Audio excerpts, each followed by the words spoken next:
Hello everyone, welcome to the classroom of pharmaceutical chemistry 2। और आज के फार्मास्यूटिकल केमिस्ट्री की क्लास में हम सीडेटिव हिप्नोटिक्स के इंडिविजुअल ड्रग्स के बारे में पढ़ने वाले हैं।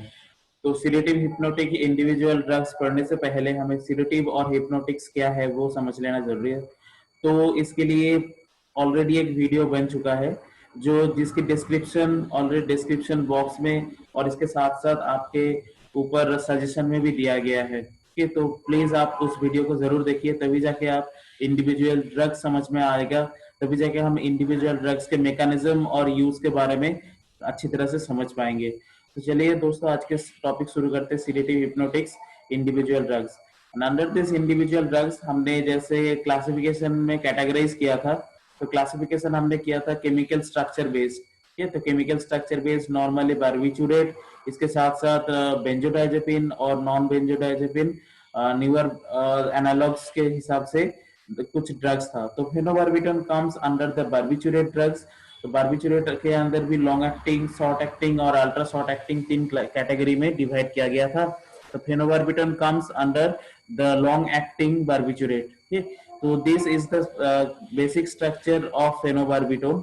ओके, तो ये जो स्ट्रक्चर है, this is known as barbiturate और बार्बिचुरिक एसिड।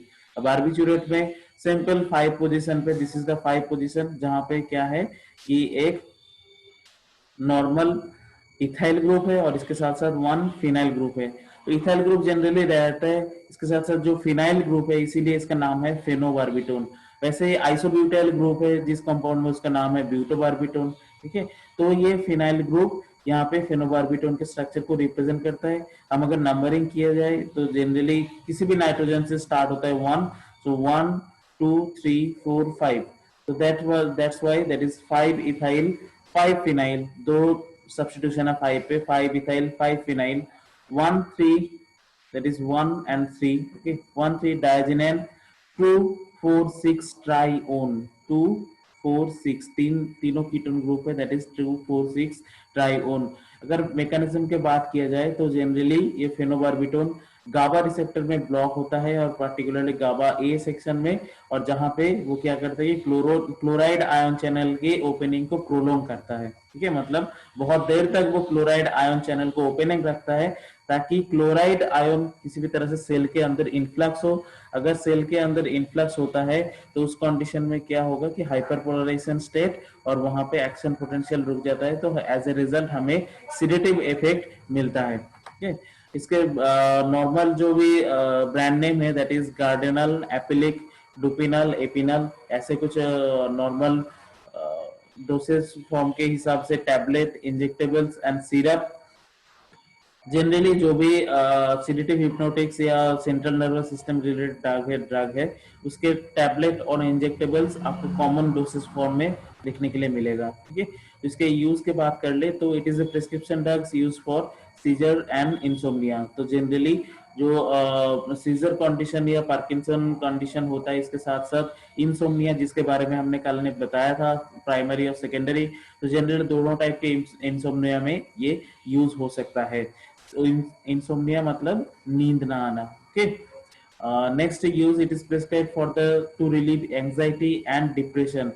तो ये सीएनएस को डिप्रेस करता है जनरली, तो यहाँ पे एंजाइटी और डिप्रेशन में भी यूज होता है। इसके साथ साथ it is also use to prevent withdrawal syndrome in people who are dependent. मतलब कुछ अल्कोहल विथड्रॉल होता है, कुछ ड्रग्स विथड्रॉल एडिक्टिव होता है, तो ऐसे कुछ एडिक्टिव सेशन के लिए ये जनरली ड्रग यूज किया जाता है, जहाँ पे ये ड्रग नॉर्मल विथड्रॉल सिंड्रोम में या कुछ विथड्रॉल पे बहुत सारे फिजियोलॉजिकल चेंजेस आता है उन लोगों के एडिक्शन के बाद, तो उस विथड्रॉल सिम्टम के टाइम पे उस कंडीशन को मैनेज करने में बहुत ज्यादा हेल्प करता है। ठीक, तो प्रॉपर्टीज के बात करें तो this is appears odorless and white crystalline powder having a mass of 232 gram per mole and melting point of 174 degree centigrade.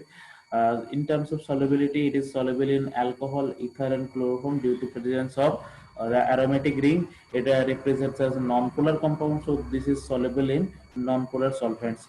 And in terms of stability, it is sensitive to air and moisture.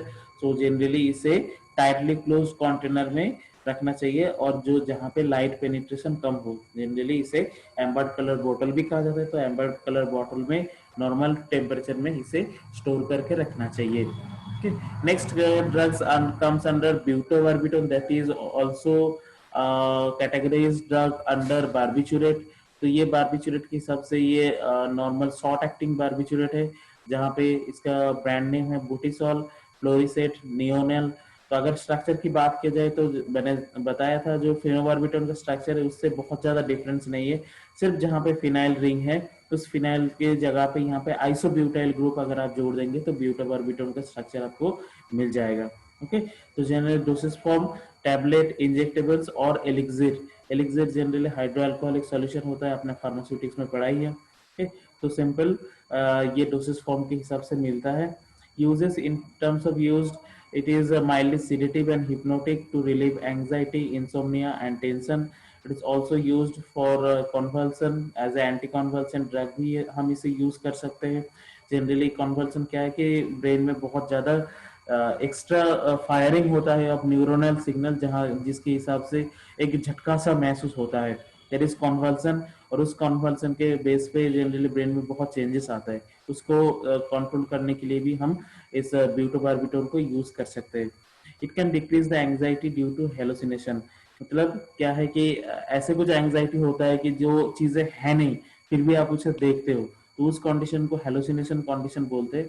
तो उस time पे anxiety को reduce करने के लिए ये drug use किया जाता है कि सपोज कुछ है नहीं फिर भी आप उसे देख रहे हो सकता है किसी पर्सन हो सकता है कुछ फेनोमेना हो सकता है कुछ ऑब्जेक्ट हो, लेकिन पर्टिकुलरली अगर है नहीं वो, सभी बोलते हैं कि नहीं तू गलत देख रहा है लेकिन है ही, या उस कंडीशन में आपके ब्रेन और भी ज्यादा एंग्जाइटी या नॉर्मल अलग से बिहेवियर करने लगता है, तो उस कंडीशन को कंट्रोल करने के लिए भी ये ड्रग यूज किया जाता है। In terms of properties, it is viscous liquid having a mass of 373 gram per mole and melting point 228 degree centigrade. In terms of solubility, it is freely soluble in alcohol, ether, and chloroform. In terms of stability, it is sensitive to light. And for the storage condition, it should be stored in well-closed, tight, light-resistant container. Okay. Next drugs are nitrazepam. Nitrazepam comes under the benzodiazepines category. Benzodiazepines के एक drug डायजेपम हमने already ट्रांक्विलाइजर में देखा है, उसके mechanism of action और individual drugs के बारे में भी हमने देखा था।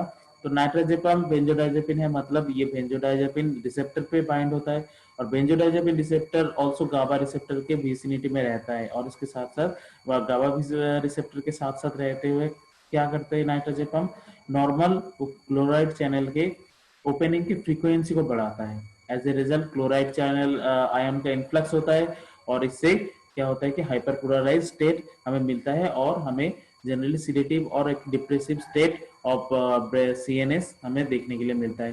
तो इसके लिए जो भी ब्रांड नेम है डॉर्मिन, एल्डोर, एंटी10, मोगाडॉन, ये कुछ नॉर्मल ब्रांड नेम है, और ऐसे बताया था कि नॉर्मल टैबलेट और इंजेक्टेबल्स में अवेलेबल है नाइट्राजेपम। तो use it is also used as hypnotic and sedative for severe sleep disorder. It is also used for treating insomnia, same use है। It is also used to treat anxiety अगर normal insomnia है। तो ये कुछ common use है, आप generally her drugs under the sedative hypnotic आप लिख सकते हो। तो इसीलिए इंट्रोडक्शन जो वीडियो दिया गया है वो इंट्रोडक्टरी वीडियो को अगर आप अच्छी तरह से देखते हो और समझते हो तो ये जो भी यूज है वो यूज लिखना आप लोग के लिए कोई बड़ी बात नहीं होगी, वो आप आराम से आप लिख सकते हो। ठीक है, तो it is also use for epilepsy treatment. Epilepsy also a neurological disorder, तो वहाँ पे भी नॉर्मल ब्रेन को डोपामिन लेवल को कम करना होता है, तो वहाँ पे भी यूज हो सकता है। Properties, in terms of properties, it is colorless solid having a mass of 281 gram per mole and melting point of 225 degree centigrade.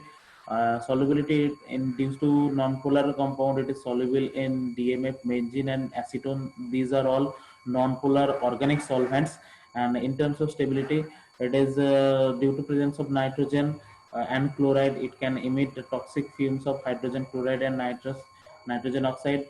This is the common stability for all the benzodiazepines and barbiturates because there are nitrogen is there, If a nitrogen containing compound can be heated in presence of oxygen, then it can produce the toxic fume of nitrous oxide that is dangerous for our respiratory system.